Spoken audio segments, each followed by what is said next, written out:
তৈরি করে ফেললাম আজকে ভাইরাল সেই খোলা জালি। আসলে খোলা জালি হয়েছে কিনা আপনারাই বলবেন। আপনারাই বিচার করবেন যে আসলে আমি পারফেক্টভাবে করতে পেরেছি কিনা। লবণ দিলাম আর এখানে দিলাম চালের আটা আর দিয়ে দিলাম একটা ডিম। একটা ডিম আমি এখানে ইউজ করতেছি। বেশি ডিম দিচ্ছি না। যেহেতু আমি ফার্স্ট টাইম এটাকে তৈরি করতেছি, দেখা যাক কি হয়। আসলে এক্সপেরিমেন্টাল একটা তৈরি করলাম। আর এখানে দিয়ে দিলাম গরম পানি দিয়ে কিন্তু ব্যাটারটা তৈরি করে নিলাম। এই যে পারফেক্টভাবে হয়েছে কিনা আপনারা যারা অভিজ্ঞ আছেন তারা বলবেন। আমি এখানে দিয়ে দিলাম ফ্রাই প্যানের মধ্যে ব্যাটারটা দিয়ে একটু হালকা করে আমি এটাকে ছড়িয়ে দিলাম। আর ছড়িয়ে দেওয়ার পরে অনেকগুলো জালি তৈরি হচ্ছে। এই জালিগুলো কিন্তু আসলে খোলা জালির প্রধান আমার কাছে মনে হয়েছে। জানি না এটা কোথাকার বিখ্যাত পিঠা, যেখানকারই বিখ্যাত পিঠা তারা অবশ্যই বলতে পারবেন।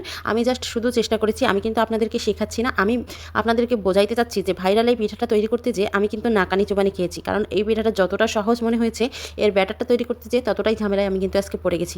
তারপরও যা হয়েছে আমার মনে হয় প্রথমবার যেহেতু তৈরি করেছি, যতটা পারফেক্ট হওয়ার ততটাই হয়েছে।